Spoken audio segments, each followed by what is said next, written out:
सुना है तुम्हारी होने वाली भाग गई है।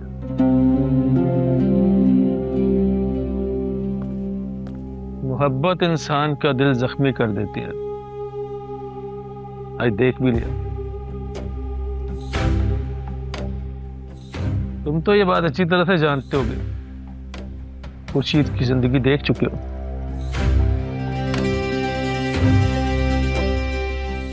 अब अगर सुंदरी आ भी गई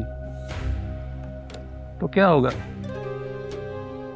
खुर्शीद के वक्त तो सिकंदर ने निकाह करने की हामी भर ली थी।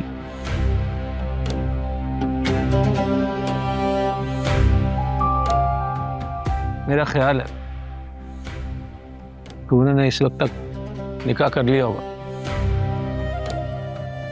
मुझे इसके बारे में किसी से कोई बात नहीं करनी। मैं उसको वापस लेकर आऊंगा और शादी उसी से करूंगा, चाहे कुछ भी हो जाए।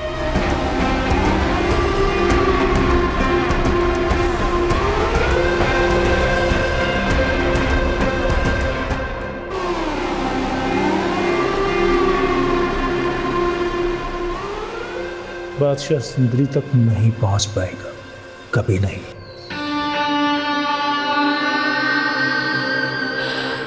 लेकिन सुंदरी उनको मिली कैसे, कहाँ? ये तो मुझे भी नहीं मालूम, लेकिन इस वक्त वो दोनों कैद खाने में हैं। वो दोनों मतलब? सुंदरी तो गुलाम के साथ भागी थी।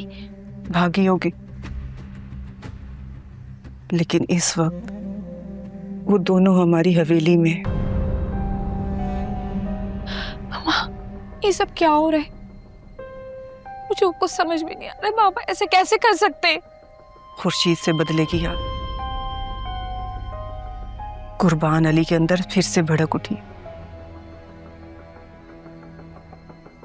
और इस बार ये आग मेरे घर को भी जला रही है।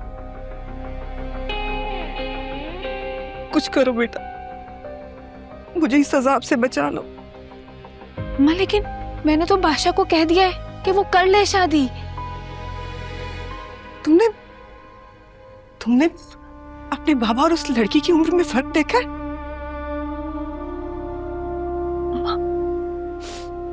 आप बिल्कुल फिक्र नहीं करें, कोई ना कोई हल जरूर निकलेगा। हाँ बेटा, लेकिन बादशाह कुर्बान अली की इस हरकत को कभी कबूल नहीं करेगा। नहीं अम्मा, मुझे बादशाह का साथ चाहिए। मैंने बादशाह से सच्ची मोहब्बत की है। मैं उसे खोना नहीं चाहती किसी भी सूरत। बस बेटा, इस वक्त तो हम दोनों की जिंदगियां दांव पर लगी हुई, और ये सिर्फ और सिर्फ कुर्बान अली के गलत फैसले की वजह से। और बाबा इतने खुदगर्ज हो सकते हैं, ये मैं सोच भी नहीं सकती थी। लेकिन आप फिक्र नहीं करें, ये मेरा आपसे वादा है, मैं बाबा को ऐसी कोई हरकत नहीं करने दूंगी।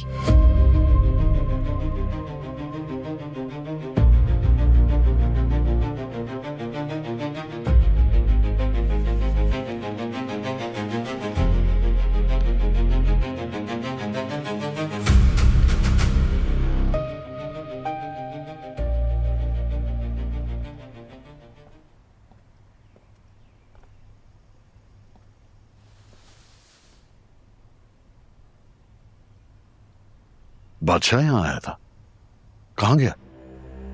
बदतमीजी करके ये जा वो जा गया।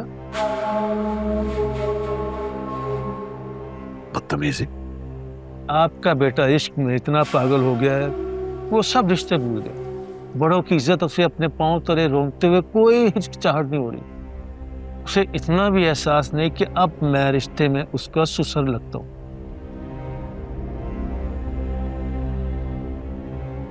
यहाँ आने से तो अच्छा था मैं घर में ही रहता।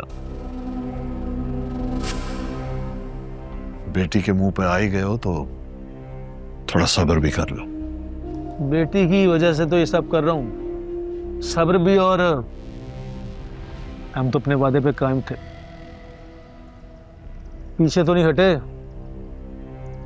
करता निकाह उस लड़की से, अब वो बदकिस्मती से लड़की भाग गई, तो इसमें हमारा क्या कसूर?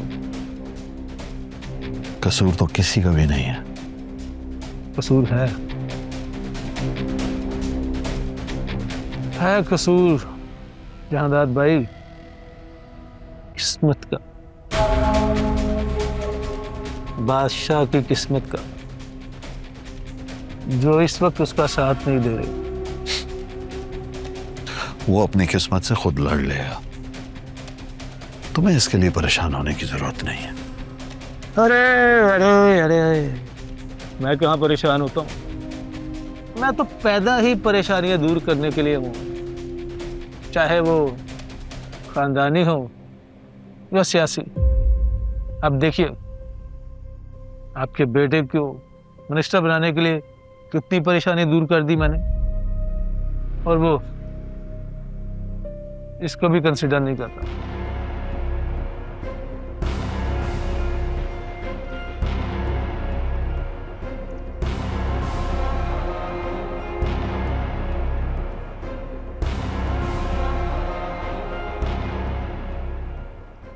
तुम बैठो, मैं अभी आता हूं।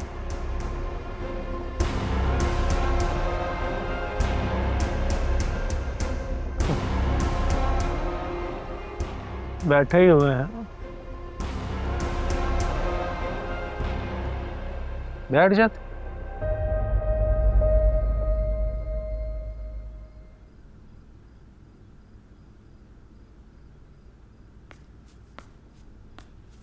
बादशाह, सब खैर तो है? वहां से ऐसे क्यों चले आए? एक अंधेरा सा है मेरे अंदर लाजो माँ। वहां की रौनकें मेरे दिल के सन्नाटे को नहीं मिटा सकती। अब तो बेटा सन्नाटे ही उस हवेली का मुकद्दर बन गए हैं। बस मेरी दुआ है कि तुम्हें अल्लाह उनसे महफूज रखे। जिससे पहली नजर में मोहब्बत हुई वो लड़की मुझे मिल तो गई, लेकिन फिर भी खो दिया मैंने उसे। बहुत मायूस हूं। ना ना बेटा, मायूसी की बातें नहीं करते। मायूसी कुफर है, ऐसे नहीं कहते बेटा। लेकिन शायद मोहब्बत मेरे नसीब में नहीं।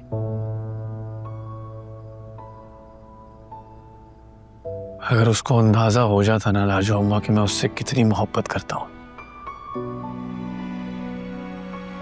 तो वो मुझे कभी छोड़ के ना जाते, हमेशा मेरे पास रहते, हमेशा मेरे पास ही रहते। ना ना बेटा, दावा नहीं करते। दावा करना तो सिर्फ अल्लाह को ज़ेब देता है। हमारी जिंदगी में जो कुछ भी चल रहा है वो तो बस किस्मत का खेल है। कल क्या होगा ये तो सिर्फ रब को पता है।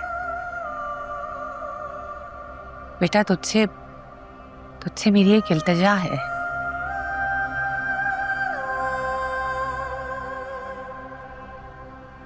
उसको ढूंढ ले। मेरी आंखें उसको देखने के लिए तरस रही हैं। हाथ तो ना जोड़ो मेरे आगे लाजो, मैं पूरी कोशिश कर रहा हूं ढूंढने की।